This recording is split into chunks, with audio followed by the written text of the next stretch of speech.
This is Heather Lockett, and these are Lasting Conversations on the Road. I'm here with my very good and oldest friend, Ray Coutu.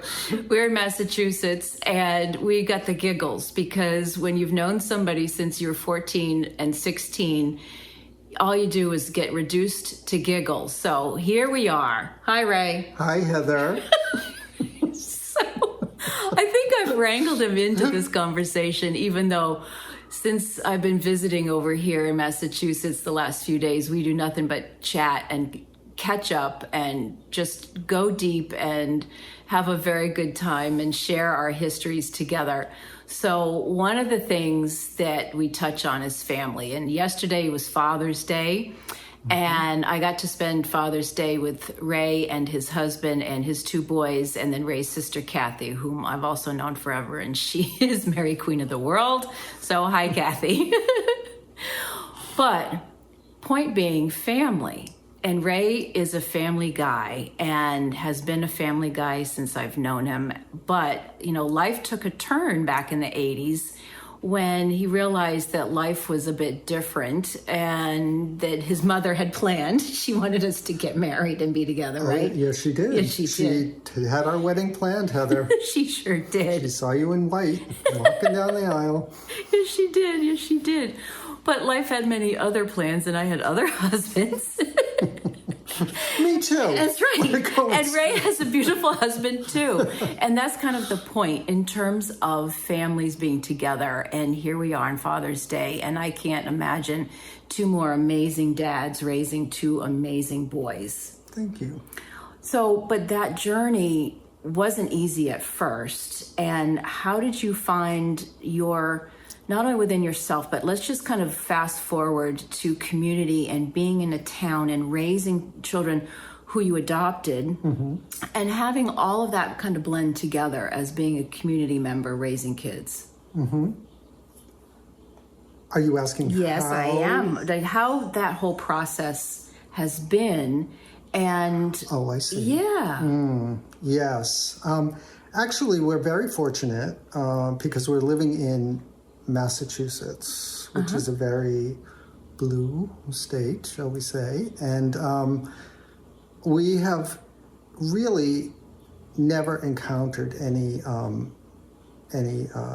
resistance, any kind of prejudice, any kind of direct hate or anything ugly like that. It's actually been a really wonderful place to raise kids, you know.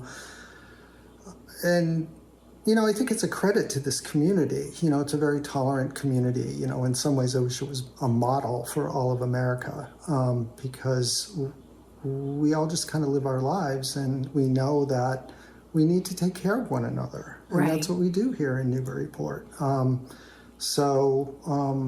I just feel very blessed to be here and be raising my children here. So. Well, which is really cool. And I think I appreciate what you said about if everybody just lives their lives and takes care of each other as a community. My standpoint is otherwise, what's the big deal? You know, right. We're just, everybody's in this together, and right. Doesn't matter what your families look like and where they're from. If people are getting along and you're just raising responsible young people to carry on our community, that's really all that matters. Right. Because really, you know, it sounds cliche, but kids are the future. Kids they are the future. If we don't take care of kids, if we don't take care of families, if we don't band together to ensure that everyone is leading their best life, you know, we're in trouble.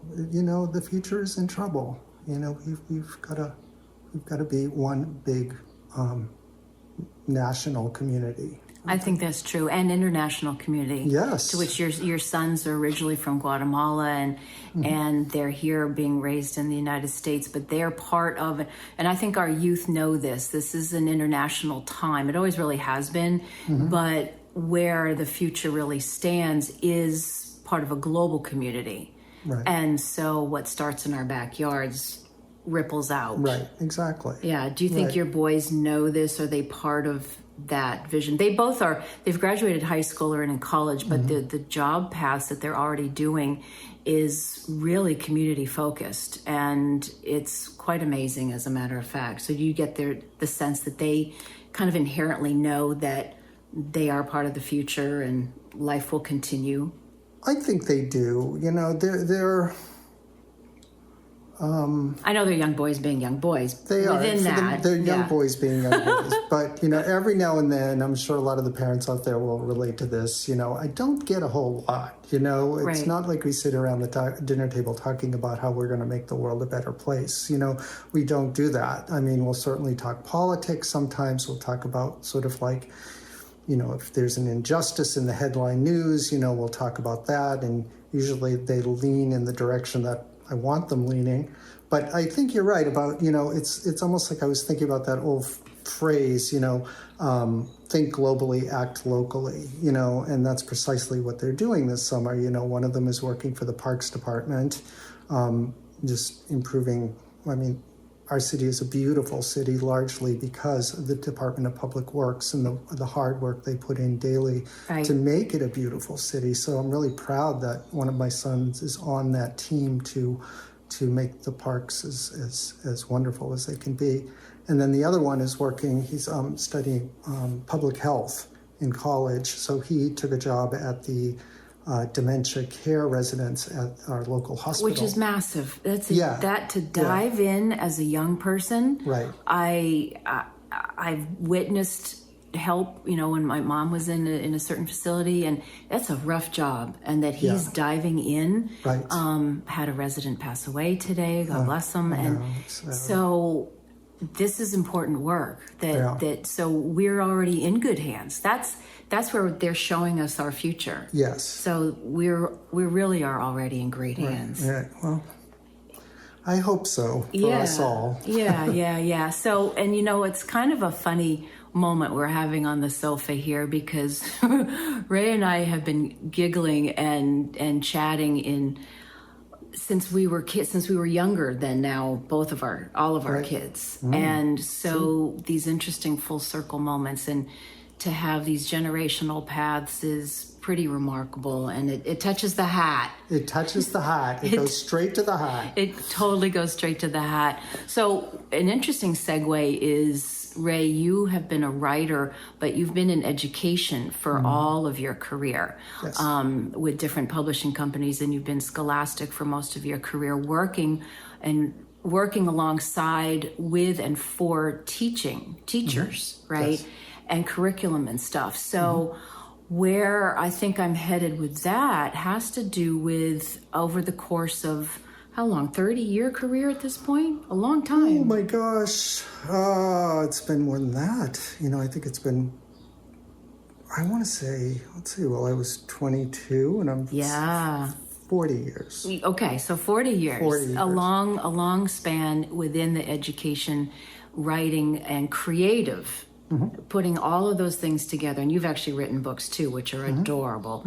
How are you seeing kind of the differences or the flow of where education's been going, or how we're teaching the kids? And we have to lob the big one in terms of the pandemic, which shook everybody's tree. Right. It just shook everybody's tree and how things are being done. But in the end, I'm going to add one more thing to this whole question, which is now you also spend time back in a classroom setting with young people, with little kids. And so stepping out of your office and in the classroom settings with the little kids, how are you finding life in the education zone and where that ride has taken you in the last 40 years and where it's taking all of us really educationally? Yeah, that's a huge question. Yeah, it's a huge question. I loved a few out there. I tend to do that. Yeah. Wow. Well, I think, you know, I'm going to start by saying that not a day goes by when I don't think about that question or some form of that question. You know, and in recent years, as you say, especially with the pandemic, things have gotten so complicated for kids and teachers and parents. Right. You know, Because we're adding homeschooling and pod schooling because these bureaucracies in the crazy town and families just want another choice. Right. And the kids just want to learn and write and play. Exactly. Okay. Exactly. Yeah. And so, it's the pandemic has really did a number on kids. Teachers are encountering more social emotional issues than ever before. Right. They're facing kids with depression. They're facing kids with anxiety. They're facing kids with anger issues, more than they have ever dealt with before. There are other factors as well, but the pandemic really sort of set kids back in a lot of ways because it's really healthy to be in a classroom. It's really healthy to be among your peers, especially the little ones. Those are formative years and they pass so quickly, and to deprive them of that social interaction, I think really did a number on them, and we're seeing that now. So teachers are doing a lot more than teaching. They're sort of acting as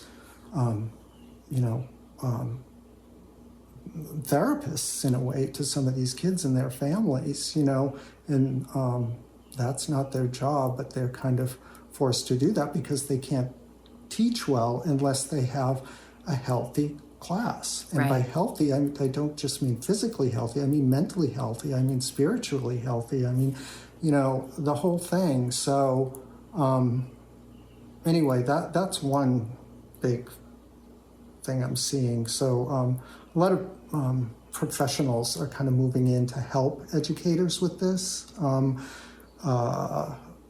and work. Good so work is the staff getting help along the way to help them shift and morph what they have to do professionally for the classroom and for the kids and the families, but even for their own mental health, because it's very stressful all around. Yes. So is there help for the helpers? There is. Like you said, I come from the publishing world, so I can't really speak to what is going on in terms of frontline assistance on this stuff, face-to-face assistant for both the kids and the educators. But I can tell you that we are publishing much more in these areas. I was going to ask within the publishing world, what's happening there? I mean... And maybe for teachers, and I know teachers personally, they're on ground zero. So are there things coming forward that is going to be there for them for the 23-24 school year, the 24-25 school year? Absolutely. I mean, when you look at through a publishing lens, there's so many more, Scholastic included, so many publishers, Scholastic included, I should say, doing more wellness books for teachers. Okay. Books on, how you regain your sort of the passion you had when you first entered the field, how to sort of handle anxiety, when it's so overwhelming, you're thinking about quitting. And as the last thing we need are more teachers quitting. Right. We need to take care of our teachers. We need to make sure they are okay, because where would we be without our teachers? Right. Every single one of us. Every single one of us has a teacher to thank. So the resources are coming up. The resources are coming up, definitely. And then we're also doing books on specific issues teachers may be facing in the children themselves. Like I said earlier, anxiety, depression, anger, lack of resilience, that sort of thing. So that although a teacher is not a trained psychologist, these resources are designed to help her if she witnesses certain behaviors in the classroom. Oh, interesting. Yeah. Interesting, because then even just to help understand a certain dynamic, then they can reach out to another professional that's their wheelhouse, a social worker or somebody else. Exactly. Okay. That's a big part of it, is knowing the right professional, to go to when they witness sort of questionable behaviors in kids. So those are the kinds of things we're doing. And then the children's literature itself, I mean, the books that actually go into the kids' hands, you're seeing much more on, how to deal with some of these some of life's challenges. There are more books than ever being published to help kids sort of navigate stressors in their lives, difficulties in their lives, Cool. Pain in their lives, Right. So And in an age appropriate or in a gentle yes, manner that absolutely. is there to be guideposts and in a fun way and all that. Yeah, exactly. Yeah. Oh, that's good. Yeah. So. Well, that sounds very exciting. What is it that you are, I won't be too specific, but the stuff that jazzes you that you're working on, and are there certain authors, maybe not by name, but a certain type of work that has a long career and you have not retired yet because perhaps some of the work is still exciting for you? Oh, it is. It's exciting. It can be overwhelming at times. Publishing is a tough industry because you're always working against a deadline, an impossible deadline. And when you're handed a manuscript that's just clearly not ready for human consumption. For human consumption. Do you have to do author hand-holding and all that? No, I was up at 5 this morning working on a manuscript. Gosh. It's like... You're good. But, so... There's that, but that said, I love what I do. I really love what I do, and I feel like I'm giving back in a big way. And as far as trends I'm seeing, is that what you're... Yeah, that's one. One I've already mentioned. It's the social emotional learning piece. Another one is this. Science of reading. A lot of people, I don't know. What's that? Well, the science yes, of boys reading and girls, we're going to get to the science reading part of the show. Well, it is a way of looking at reading instruction, particularly in the early grades, through the lens of a vast array of research. So traditionally, reading instruction has been based on research in literacy education. What science of reading does is it looks at that research as well as other kinds of research, such as cognitive research and psychological research, and it's sort of coming at the learner through all of these different lenses, and it's looking at a body of research that hasn't traditionally been looked at by educators. So I guess that's where the science comes in. So how does that translate in terms of if you're a parent or if you're a teacher or a young person coming up that's even thinking of teaching? Tell us, what does that actually mean? You're formulating, it's just a different mindset or another way of looking at the kids or how to present material? Well, it's more like what the kids are actually being taught. Oh. So we can change change the industry? This is... Sure, this is it's having a huge impact on the industry. And basically what the science of reading, devotees of the science of reading are advocating for stronger, more systematic, more explicit instruction in foundational skills. And by foundational skills, I mean things like phonics, phonemic awareness, fluency. Because we got away from phonics. The education has ebbed and flowed. It has. And there's been trends and on-trend, and then it's wrecked the kids, and then the kids have to relearn. And it's the grown-ups have kind of done a job, I think. Yeah. So is this looking at the research over the course of time to see what's really benefited over the course of time? Is that what you're saying? Yeah, it's looking at sort of research that's never been sort of looked at before. Okay. And certain researchers and work that hasn't been looked at seriously before. Okay. And really drilling down on the implications for practice. And again, what it comes down to is more explicit and systematic. And by explicit, it means you teach it directly. You don't mess with, you don't wait for an opportunity to teach it to come. You know what you want to teach, and you teach it. We know that kids learn to read in a very predictable way. Certain skills. This is what's been working over time. Certain skills build on certain skills, build on certain skills, build on certain skills. It's not unlike math, where you have to have these sort of baseline building abilities blocks, in order to grow as a mathematician. Well, the same thing is true of reading. You have to have these baseline foundational cumulative skills to become a proficient reader. So that's what the science of reading is really looking at, really making sure that kids are getting the explicit kind of instruction they need starting at a very early age. So we're doing a lot more work in that. That actually sounds very exciting, and the potential to be very helpful moving forward. Because you find that that's actually going to help the teachers and administrators do their job.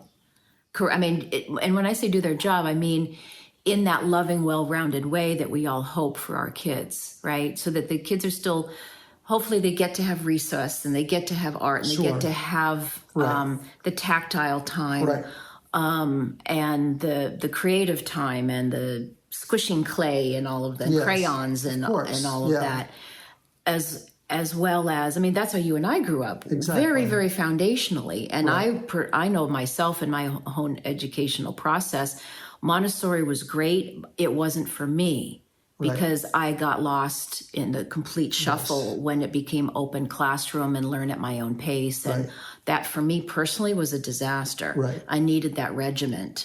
So, but that was an experiment that was great for some in the 70s, and other kids, it was to the detriment.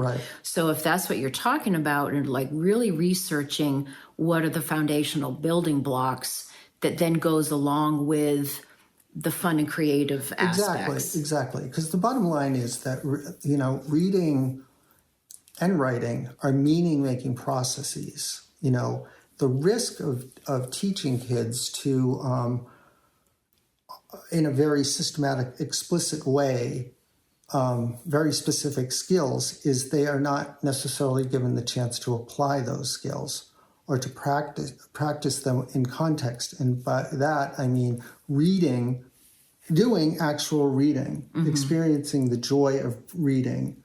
Teachers must still find time to read to children, texts that they could never read themselves because they're not there yet, right?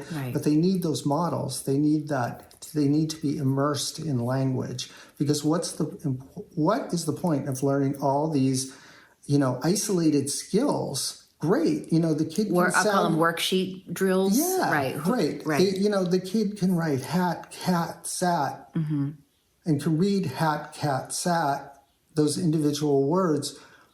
But what's the point unless the child is trying to create, a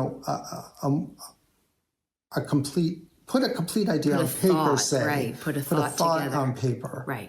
Or in this case on the screen, or is trying to read a book that may be a little bit tough for him, but, hopefully he's learned enough that he can sort of apply what he's learned and work through the difficult parts. You want them in text, working through the difficult parts. That's how they become more proficient readers. They need those foundational skills, and they need opportunities to practice reading, putting those skills to work. So. Well, that's all is very exciting. And you had mentioned something, I think just yesterday, another bit of research having to do with testing the neuroscience of it all, right? The neuroscience of it all. And I think I had asked if there's also been the question of skills from screen time, because a lot of kids are handed iPads and MacBooks instead of a paper book, and having that kind of tactile. And I do believe your answer was yes. The kids that have an actual paper tactile physical book, somehow synaptically in our brains, they're retaining. I want to make sure I want to get this right. Yeah. Well, first of all, I want to make it clear. I'm not a researcher. I'm not an expert. We're just spitballing here too. This is stuff experts tell me over coffee. Yeah. So, but there's been an incredible amount of brain research going on in recent years, largely because of advancements in technology. Right, which is huge. We can actually look at what happens to the brain when a kid is reading a text, and how neurons do fire, and that's important, to stimulate the brain, obviously, and that's what reading does. And we've always sort of said that, but now we have evidence that it truly happens. So, as far as digital versus print, I've heard word of studies where, kids don't advance as quickly using reading ebooks over print books. But at the same time, I've also heard that there are studies that show that kids gain greater content knowledge when they're working online rather than in print, because they have so much information at their disposal. Right. So they need to be, the challenge for teachers becomes, how do you get them to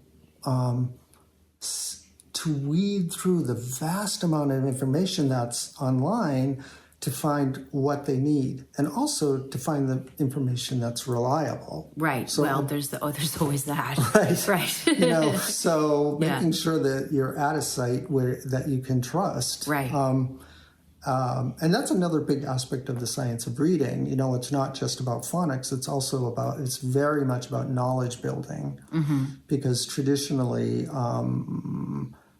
we talk about it's important to activate a child's background knowledge before they read. So if you're going to read a book on the planets, you ask the child, what do we already know about planets? What do you know about planets? Right. And the teacher will normally sort of write it on a board and collect all these facts about planets. Oh, this is all you know already. Let's find out some more about planets. And then they dive into the book. So that's activating background knowledge. But the problem, some people say, is if the children have no background knowledge to activate, then you're kind of starting at square one with the book. So it's just like there's more of a concerted effort these days to build knowledge, so that children do in fact have something to grab onto when they're either having a text read to them or they're reading the text themselves. You know? So how that relates to research, I'm not sure, but it's that's what the internet, that's what it comes down to. The internet is just this vast amount of information, and I think, there have been studies where kids do acquire more knowledge on a digital platform than they do on a print platform. Do you think the kids, and maybe we're segueing from your professional life and your parenting life, that, quote, the kids these days, they have these computers in their hand called a phone or an iPad, that they are already educating themselves in a way. I mean, the teachers in the foundations are doing a thing, but are you also finding that because these computers in our hands, in their hands, they're running faster than we can even teach them in some ways, in some aspects? A little bit. But what a good teacher does, I think, is she doesn't deny the device, you know, and instead works from where the child is. So, for example, and I think this is a good thing, kids are writing more than ever on their own topics, by their own choice. Yes, this is called texting. And yes, most of the time, all they're sending are emojis. Okay. I get that. Right. But they are communicating through text like never before in our history. Okay. And that's a good thing. Right. That's a good thing. Right. So, And I've seen a lot of teachers sort of run with what kids are texting. They will actually ask kids to take something from their phone and build from it, Oh, as a cue for maybe fleshing out more writing or a storyline or something? Yeah, scroll your most recent text, for an idea for writing. Okay, cool. As far as, going back to sort of knowledge building, instead of sort of denying the websites the kids are naturally going to, presuming they're appropriate websites, look closely at those websites. Talk about those websites. Is it a reliable site? Who's producing this material? Can we trust this person? Are they truly experts? So I see teachers talking a lot about that sort of thing, so does that answer? It really does, because I hadn't considered that and how creative that is, and that's part of a new world. You take what's the kids are utilizing, which is way different than any textbook. Right. But get it? Textbook? Yes. Nice. Ooh, that's a good title for a book. Yeah. You should write that. I just gave that to you. Yeah. There you go. So, but we're sort of making each other's point. I like that. So where the future can keep on going, because kids are our best teachers. I will always I know this, they are our best teachers. All the while, where can we as their adults be their good stewards to shepherd them through and give them foundations and fill in all the gaps? And so, it's a different kind of textbook. Right. I like it. Right. That I wouldn't have considered that. That's a great idea. It's a great idea. It's a good one. Yeah. It's a good one, Ray. Yeah. So are you seeing, are you loving being in a classroom with little kids? Ooh, it's the best, because do you get just great ideas from them? Then you can take back to work? You hit the nail on the head when you said children are our best teachers. Right. They are. If you truly listen to a kid, you will learn a lot, and that's the thing, sometimes teachers need to learn to stop teaching. Exactly. Stop teaching and start listening, and let what the kids say inform what you do. Good teachers do that. They definitely do that.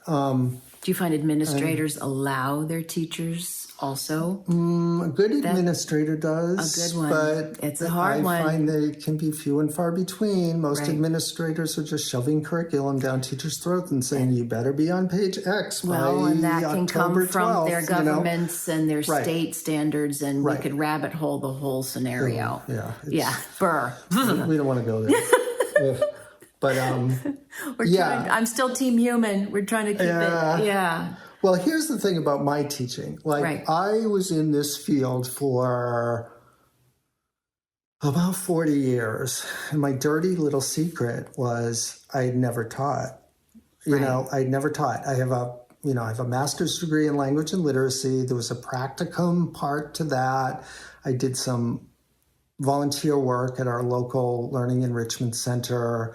I'd go in a classroom for video shoots for Scholastic, so it wasn't like I never spent time in school, but I never was in schools on a regular basis, actually responsible for the outcomes of kids. And I thought, I just reached a point. Do you ever have these aha moments? Always. I know you do. I listen to this podcast. It's all you talk about. So here's you're gonna love this.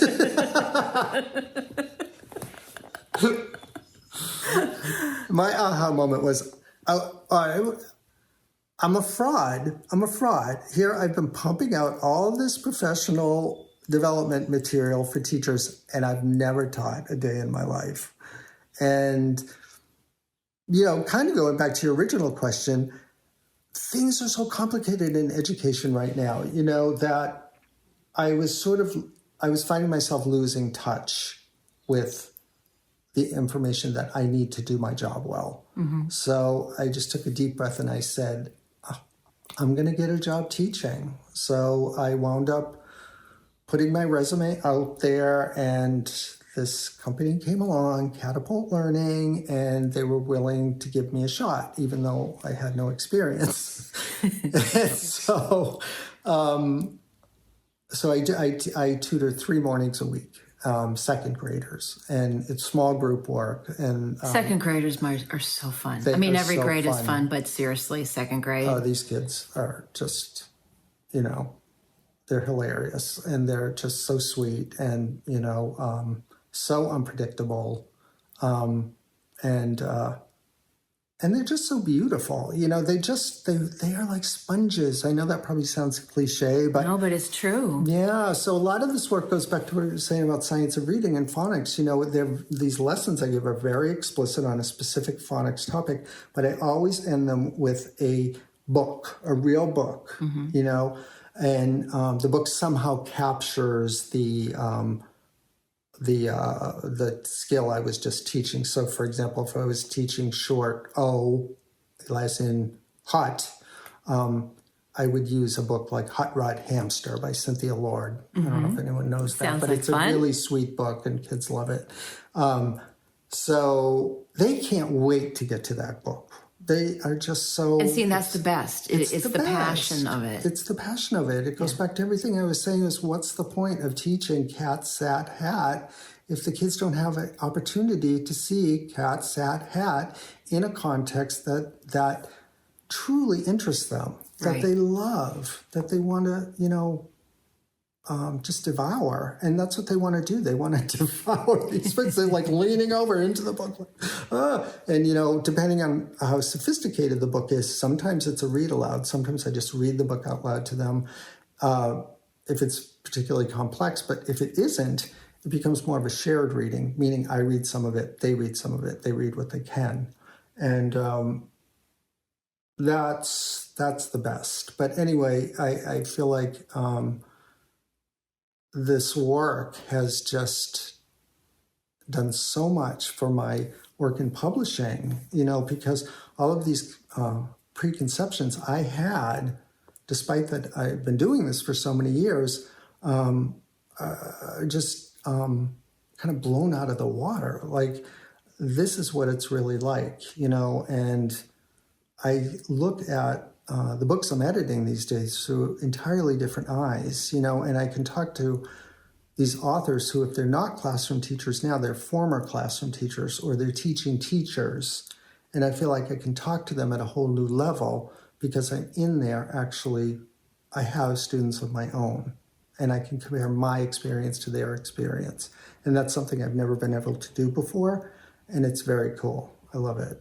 So, oh my goodness, that is so beautiful. And I guess in our world, we just call that the redirect, like when we have those ahas or come to Jesus or whatever moment to go, oh my gosh, I didn't realize this of myself. Right. Thank you, self, for now redirecting me into something that I didn't know it was about to be so cool and so vitally important. Right, exactly. And it's like, I don't know about you, but I'm saying, why didn't I do this like 30 years ago?